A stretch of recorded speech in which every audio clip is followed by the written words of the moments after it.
Peter Mitchell rubbed his tired eyes as he pulled into his driveway at 11 p.m. Another late night at the quantum physics lab had left him exhausted. As he stepped out of his car, the sound of splashing and laughter caught his attention.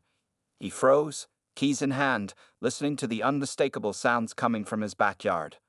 Walking quietly around the side of his house, Peter couldn't believe what he saw. The Caldwell family, who lived next door, were having a midnight swim in his pool. Not just Steve and Mary Caldwell, but their teenage kids and what appeared to be several of their friends too. Peter cleared his throat loudly. The pool party came to an abrupt halt, with heads turning toward him like startled deer in headlights. Water dripped from their guilty faces as they stared at him. "Oh, Peter, we didn't think you'd be home so early," Mary Caldwell said, trying to sound casual while climbing out of the pool. Her designer swimsuit probably cost more than Peter's monthly utility bills. "Early? It's almost midnight," Peter replied, keeping his voice level. "And this is my pool." Steve Caldwell emerged from the water, running a hand through his graying hair. "Come on, neighbor. You're never home anyway. Seems a waste to let such a nice pool sit empty all summer." Peter watched as the teenagers scrambled out, grabbing towels they'd scattered across his deck chairs. His deck chairs. On his property. The property he worked hard to buy after getting his PhD and landing the research position at Quantum Dynamics Laboratory. "How long has this been going on?" Peter asked, although he already suspected the answer. The worn paths through his side yard suddenly made sense. Mary wrapped herself in a towel, avoiding his eyes. "Oh, just tonight. The kids were hot, and we thought—" "Don't lie to me," Peter cut her off. He pulled out his phone and opened the security app he'd installed months ago. "Let's see what my cameras have to say." The color drained from Mary's face. Steve stepped forward, attempting to look at Peter's screen. "Now, hold on. There's no need to make a big deal out of this." Peter scrolled through the footage. Over the past 3 months, the Caldwells had used his pool almost daily. Sometimes just their family, often with guests. They'd even hosted what looked like a full birthday party last weekend while he was at a conference. "You've been trespassing on my property for months," Peter said. "Using my utilities, my facilities, without permission. That's illegal." "We're neighbors," Mary protested. "We should be able to share things." "Share? Did you ever ask? Did you ever offer to help with maintenance or chemicals?" Peter watched as the last teenager slunk away through the side gate. "Did you ever think about liability if someone got hurt?" Steve's friendly facade cracked slightly. "Listen, you're being unreasonable. You're never even here to use it. Always at that lab of yours, doing whatever it is you do." "What I do," Peter said quietly, "is work on quantum physics research that could revolutionize energy production. And what I do with my free time, or don't do, is none of your business." "Well, maybe if you spent less time with your particles and more time being social, you'd understand that this is how neighborhoods work," Mary snapped, gathering her things. "We were just trying to be friendly." Peter watched them leave, noting how they didn't bother to clean up the empty soda cans and snack wrappers littering his deck. He spent the next hour checking his pool's chemical levels and picking up their trash. The next morning, he installed better locks on his gates and posted clear no trespassing signs. That afternoon, he came home early to find 3 teenagers scaling his fence. They scattered when they saw his car. Over the next week, Peter documented 7 attempted break-ins to use his pool. The Caldwells had apparently decided his property rights were less important than their entertainment. When he confronted them again, they acted offended that he was being so difficult. "Your pool is just sitting there," Mary said during another confrontation. "You're being selfish." Peter had tried reasoning. He tried being firm. He even tried threatening to call the police, but the local officers just treated it as a minor neighborhood dispute and suggested he work it out amicably. Late one night, after another long day at the lab working with quantum fields, Peter sat by his pool watching the water ripple in the moonlight. His research involved manipulating the fundamental properties of matter and energy. As he stared at the gentle waves, an idea began to form. The next morning, instead of going straight to the lab, he made a detour to visit his friend Dr. Alan Carter, who specialized in practical applications of quantum field theory. "Let me get this straight," Alan said, looking up from the equations Peter had shown him. "You want to modify the quantum properties of your pool water?" "Just temporarily," Peter replied. "And in a very specific way. Alan studied the calculations. This is brilliant, actually. Completely insane, but brilliant. The ethics committee would never approve it for the lab, but since it's your private property, he grinned. Need any help with the equipment? Peter spent the next 2 weeks preparing. He installed specialized field generators disguised as new pool lights. He calibrated the quantum harmonics carefully. He didn't want to hurt anyone, just teach them a lesson about respecting other people's property. As he made the final adjustments, he heard Mary Caldwell's voice carrying over the fence. Did you see? He's adding fancy lights to the pool. Probably trying to show off since he has no friends to share it with. Don't worry, we'll put them to good use while he's at work tomorrow. Peter smiled to himself as he finished the installation. Yes, they certainly would put his modifications to use. He almost felt bad about what was going to happen. Almost. That night, he activated the quantum field generators and set up his best security cameras. Tomorrow would be interesting. As he headed inside, he heard Mary planning another pool party with her friends on the phone. Oh yes, she was saying, Peter's always gone by noon. The pool will be all ours. Peter set his alarm early. He wanted to be ready when the show began. After all, he was a scientist, and this was going to be a fascinating experiment in both quantum physics and human behavior. As he got ready for bed, Peter checked his calculations one final time. The quantum field modification would be perfectly safe, but extremely disconcerting for anyone who entered the pool without authorization. He'd finally found a use for that temporal displacement theory he'd been working on. Tomorrow, the Caldwells would learn that sometimes the quiet scientist next door was quiet for a very good reason, and they were about to discover that breaking into a quantum physicist's pool might have some very unexpected consequences. Looking out his window at the gently glowing pool, Peter allowed himself a small smile. He couldn't wait to see their faces when they realized what happened. Sometimes the best lessons came with a scientific twist. Now all he had to do was wait for the neighbors to make their next move. Given their pattern of behavior, he knew he wouldn't have to wait long. The security cameras were rolling, the quantum field generators were humming softly, and everything was perfectly calibrated. Tomorrow would be a day the Caldwells, and the whole neighborhood, would never forget. Peter arrived at the quantum dynamics laboratory early the next morning, his mind racing with possibilities. The modified pool equipment hummed quietly in his backyard, waiting for its unsuspecting visitors. As he settled into his workstation, his colleague Dr. Alan Carter appeared at his door. So, did our little setup work? Alan asked, closing the door behind him. Peter pulled up the live feed from his home security system on his tablet. Not yet, but according to their usual pattern, they'll show up around noon. The morning passed slowly as Peter worked on his regular research projects. Every few minutes, he found himself checking the security feed. Around 11:30 a.m., movement caught his eye. Mary Caldwell was peering over her fence, probably checking if his car was gone. Right on schedule, Peter muttered, watching as she made a phone call. Within an hour, cars began parking along the street near his house. Teenagers and adults carrying towels and coolers made their way through the side gate, the one they'd learned to open despite the new locks. Peter counted 15 people entering his backyard. Alan pulled up a chair. You're sure the quantum field modifications are safe? Completely, Peter replied. I based it on our temporal displacement research. The water molecules will create a localized time distortion field. Anyone who enters without authorization will experience time differently than those outside the pool. They watched as Mary Caldwell directed people where to put their things, acting like she owned the place. She had even brought floating loungers and pool toys, items Peter had never bought. Look at them, Alan said, shaking his head. They really think they can just take over someone's property like this. On the screen, Steve Caldwell was manning a portable grill they brought, cooking burgers on Peter's deck. The teenagers were setting up a volleyball net across the pool. Peter checked his watch. The quantum field should be fully charged by now. All it needs is unauthorized contact with the water. As if on cue, 3 teenagers cannonballed into the deep end. Peter and Alan leaned forward, watching intently.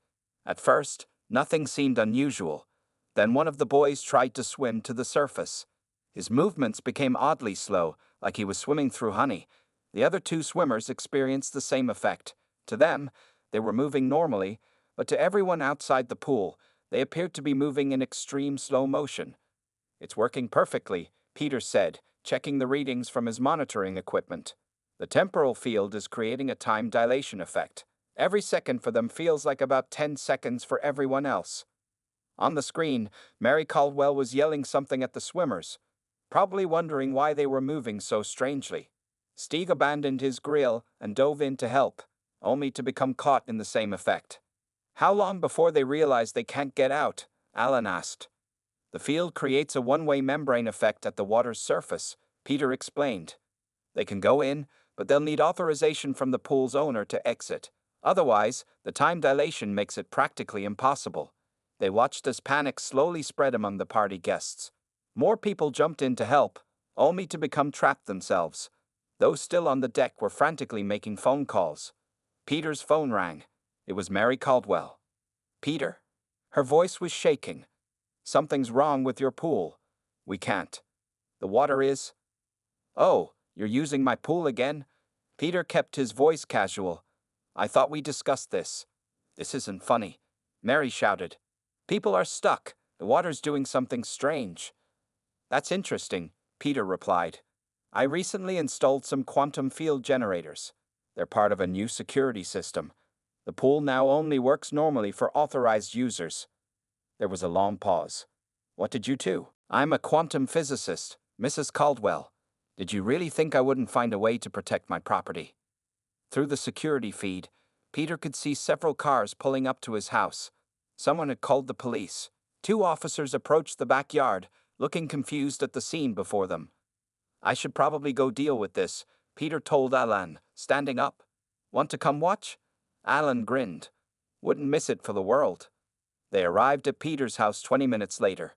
The scene was chaos. Half the party guests were trapped in the pool, moving like they were underwater in a slow-motion video. The other half were trying to explain the situation to very confused police officers. Dr. Mitchell? One of the officers recognized him from previous complaints. Can you explain what's happening here? Peter walked calmly to the edge of the pool. These people are trespassing on my property. Again, despite multiple warnings. The pool is now equipped with quantum security features that affect unauthorized users. Quantum? What? The officer looked bewildered. Alan stepped forward, showing his Quantum Dynamics Lab ID. It's a perfectly safe temporal displacement field. They're experiencing time at a different rate than we are. No one is in any danger. The officer looked from the pool to Peter to Alan and back again.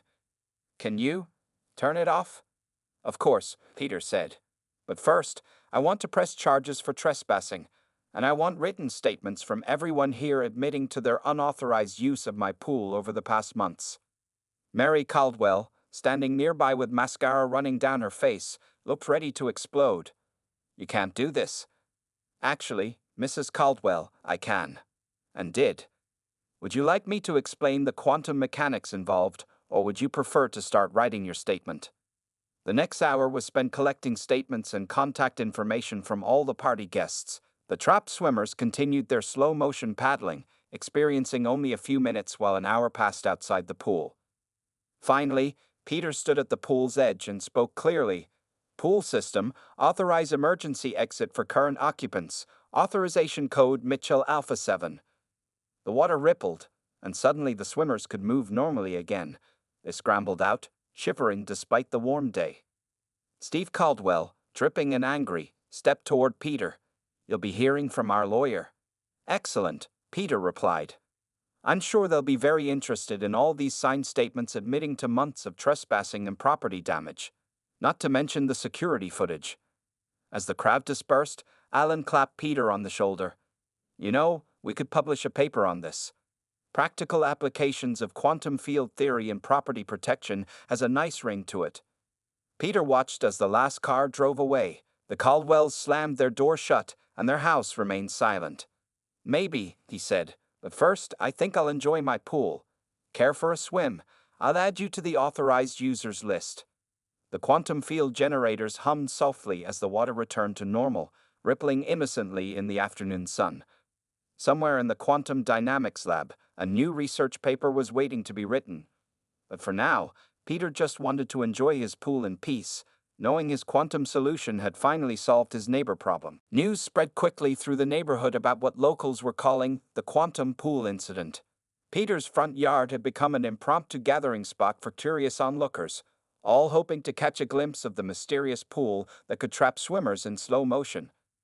By the following weekend, several local news vans had parked along the street.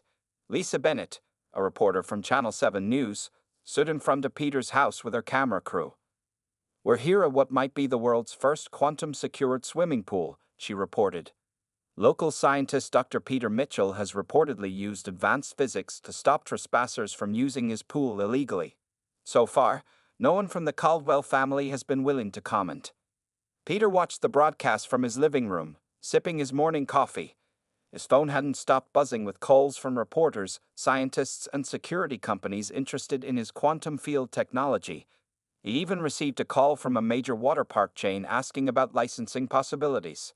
A knock at his door interrupted his thoughts. When he opened it, he found Officer Martinez, a policeman who had responded to the incident, standing there with an uncomfortable expression. "Dr. Mitchell, we have a situation," Martinez said. "There's a group of college students who drove here from the state university. They're planning to jump your fence tonight to test the pool themselves. Apparently, it's become some kind of social media challenge." Peter sighed. "Of course it has." "We'll increase patrols," Martinez offered, "but you might want to consider additional security measures." Later that afternoon, Peter noticed unusual activity at the Caldwell house. Several cars he didn't recognize had parked in their driveway. Through his kitchen window, he could see Steve Caldwell talking to a group of men in expensive suits. His phone rang. It was Alan. "Peter, you need to check your email," Alan said without greeting. "The university's legal department just received a letter from the Caldwell's lawyers. They're trying to claim your quantum field generator is an illegal trap that caused them emotional distress." Peter opened his laptop. "They broke into my property repeatedly, and they're claiming emotional distress." "It gets better," Alan continued. "They're also demanding access to your research data, claiming they were unknowing test subjects in an unauthorized experiment." As if the day couldn't get more complicated, Peter's security system alerted him to movement in his backyard. He pulled up the camera feed to see 3 teenagers scaling his back fence. "Alan, I'll call you back. I have to deal with some uninvited guests." Peter walked out to his backyard just as the teenagers were approaching the pool. They froze when they saw him. "Let me guess," Peter said. "You wanted to make a viral video?"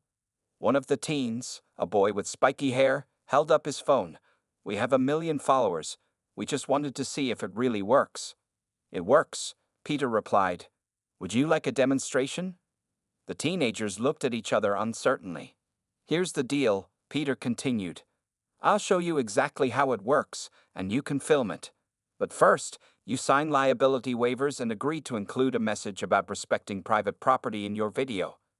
20 minutes later, the teenagers were filming while Peter explained the basics of quantum field theory and property rights to their followers.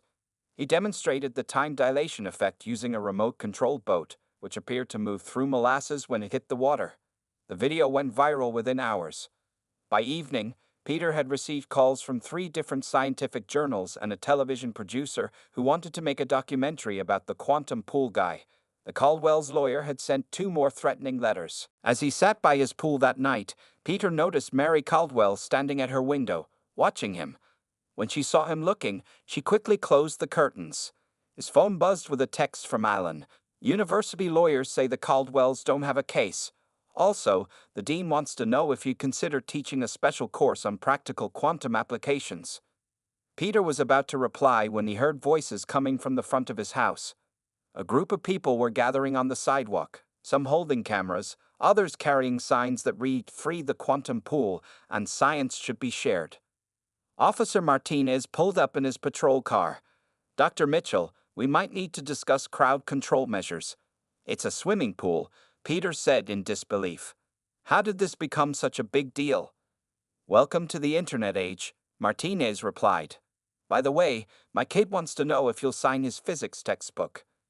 The protest group had started chanting something about public access to scientific innovations. From next door, Peter could hear the Caldwells arguing about property values and moving costs. His phone rang again. This time it was a government research facility, interested in discussing military applications of his quantum field technology. I just wanted my neighbors to stop using my pool, Peter muttered to himself. The chanting grew louder. Camera flashes lit up the growing crowd. Someone had started a hashtag campaign, #QuantumPoolChallenge. Peter watched as Officer Martinez tried to disperse the crowd. The Caldwell's lawyers were now parked across the street, documenting everything. News vans from 3 different stations competed for the best camera angles. His quantum solution had worked perfectly to stop the trespassing. He just hadn't anticipated becoming the center of a social media storm, a scientific controversy, and a legal battle all at once. As he headed inside to escape the chaos, Peter's phone buzzed with another message. This one was from Mary Caldwell. "Can we talk? Steve and I are willing to drop the lawsuit if you'll consider a neighborly compromise." Peter looked at the message, then at the crowd outside, then at his pool glowing quietly in the gathering darkness. The quantum field generators hummed softly, doing exactly what they were designed to do, perhaps too well. He typed a reply, "Tomorrow morning, bring coffee, we can discuss it by the pool." Sometimes solving one problem created several others, but as a scientist, Peter knew that every unexpected result was just an opportunity for further research. He just hoped this particular experiment wouldn't end up rewriting property law as well as physics. The morning meeting with the Caldwells started awkwardly. Mary brought expensive coffee from the local cafe, while Steve carried a folder full of legal papers. They sat at Peter's patio table, the controversial pool sparkling innocently behind them. "Before we start," Peter said, "I want to understand something. Why did you think it was okay to use my pool without asking?" Mary stared into her coffee cup. "We've lived here for 15 years. The previous owner always let the neighborhood use the pool." "But I'm not the previous owner," Peter pointed out. "And you never asked me." "You're always at your lab," Steve said, but his usual confidence was missing. "We thought."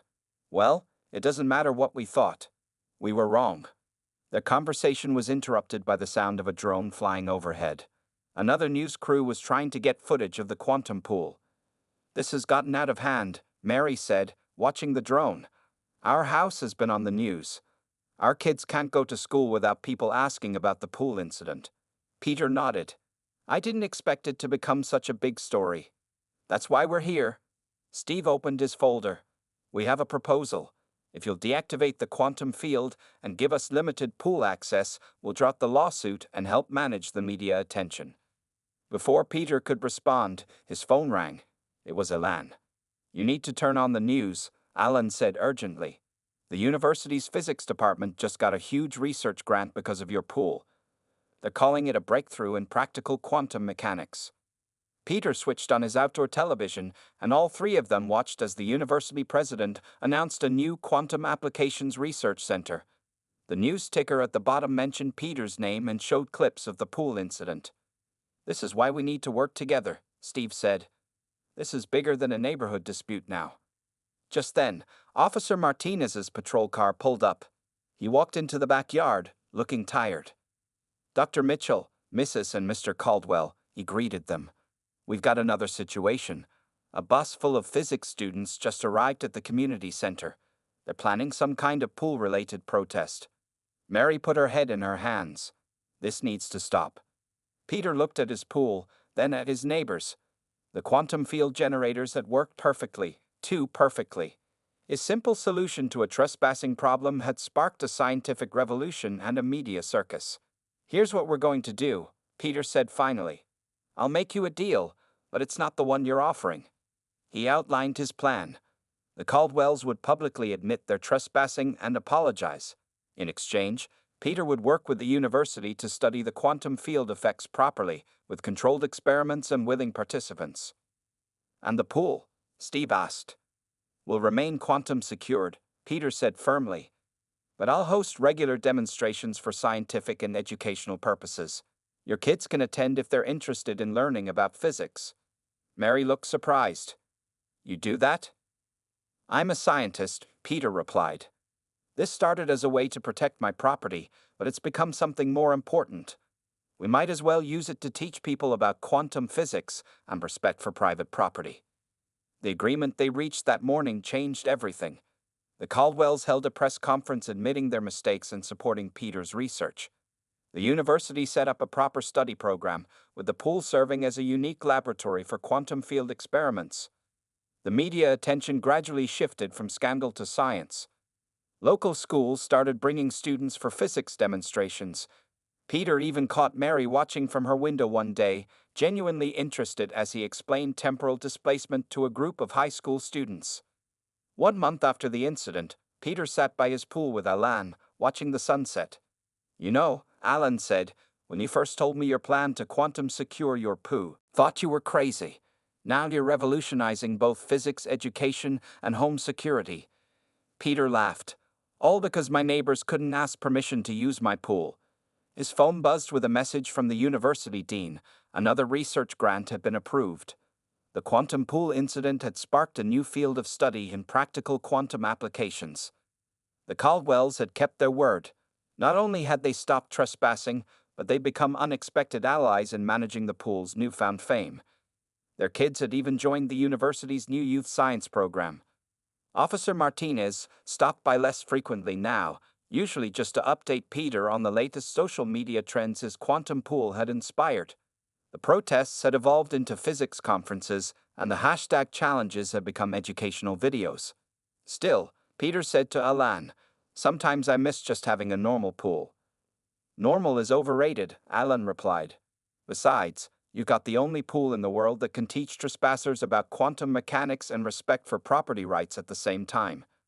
As if to prove his point, the quantum field generators hummed softly, maintaining their protective barrier around the water. The pool glowed gently in the evening light, looking deceptively ordinary despite its unique properties. Peter smiled. His neighbors had stopped using his pool without permission, but in solving that problem, he created something much more interesting. Sometimes the best scientific discoveries came from the most unexpected situations. The next morning, you would host another educational demonstration. The university was sending a group of graduate students to study the quantum field effects. The Caldwells had offered their yard for additional parking. It wasn't the peaceful backyard pool he'd originally wanted, but it had become something better.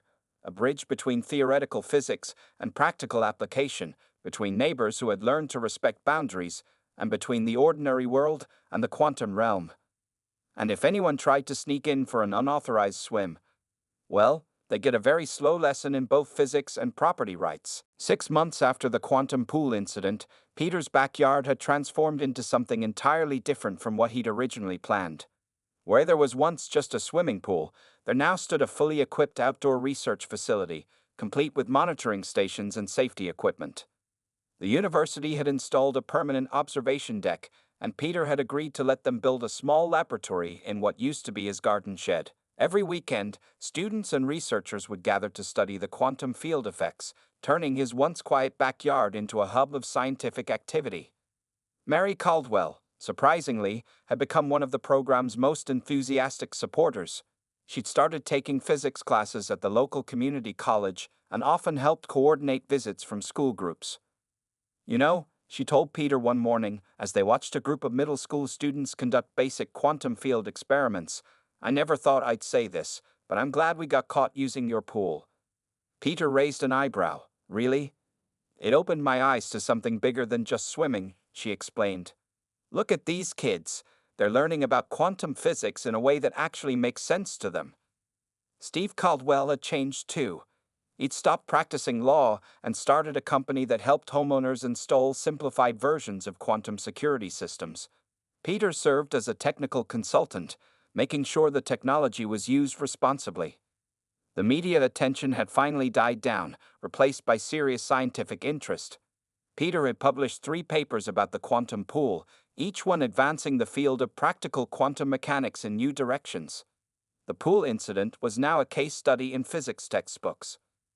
One cool autumn evening, as Peter finished updating the quantum field generators programming, Alan visited with unexpected news. "The Nobel Committee has been asking about your work," Alan said, trying to sound casual. "Apparently, using quantum fields for practical applications has caught their attention."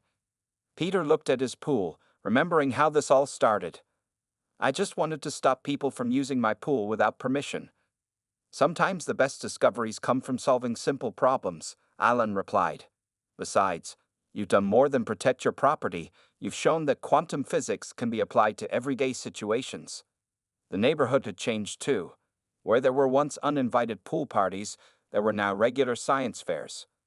The local schools had started a quantum physics club, using Peter's backyard as their laboratory. Even Officer Martinez had enrolled in physics classes. It's been quite a journey, Peter said to Alan, from property dispute to possible Nobel Prize consideration. Just then, a security system alerted him to movement near the pool. On the camera feed, they saw a familiar scene: teenagers climbing his fence. But these weren't trespassers looking for a swim. They were physics students who had forgotten their access cards, eager to continue their quantum field experiments. Peter smiled and pressed the button to let them in. Remember when my biggest problem was keeping people out? The students hurried to their workstations, apologizing for being late. They were working on a project studying how quantum fields could be used for environmental protection. The pool had become their testing ground for new ideas. Later that evening, after everyone had gone home, Peter sat alone by his pool. The quantum field generators hummed their familiar tune, the water rippled with possibilities, and the stars reflected off its surface. His phone buzzed with a message from the university dean. They wanted to name the new Quantum Research Center after him. Another message followed from Mary Caldwell, asking if he could help her understand some equations for her physics class. The final message was from a major scientific journal. They wanted him to write about how a simple pool dispute had led to one of the decade's biggest breakthroughs in practical quantum mechanics. As Peter looked at his pool, now more laboratory than swimming spot, he realized something important. Sometimes the best solutions to problems create opportunities no one could have predicted. His quantum pool had started as a way to stop trespassers, but it had evolved into something that brought people together in a different way, through curiosity, learning, and respect for both property and science. The next morning, he would host another group of students. The Caldwells would help manage the crowd. Officer Martinez would drop by to learn more about quantum fields. And somewhere in the world, other scientists would be reading about the pool that changed how we think about quantum physics. Peter never did get to use his pool just for swimming, but he gained something better, a way to share his love of science, a renewed connection with his neighbors, and a reminder that even the smallest problems could lead to the biggest discoveries. As he headed inside for the night, the quantum field generators continued their work, protecting not just a pool, but a legacy of scientific discovery that had started with a simple property dispute. The security cameras watched over the yard, the monitoring equipment collected data, and the pool glowed softly in the darkness. It wasn't the peaceful backyard oasis he'd originally wanted, but it had become something far more valuable, a bridge between the ordinary and the quantum, between neighbors and knowledge, between a simple problem and its extraordinary solution. And somewhere in Stockholm, the Nobel Committee was reading about how a fed-up homeowner had accidentally revolutionized practical quantum physics, all because his neighbors wouldn't stop using his pool. End of Part 5. Would you like me to combine all parts into a single document or provide any revisions to the story?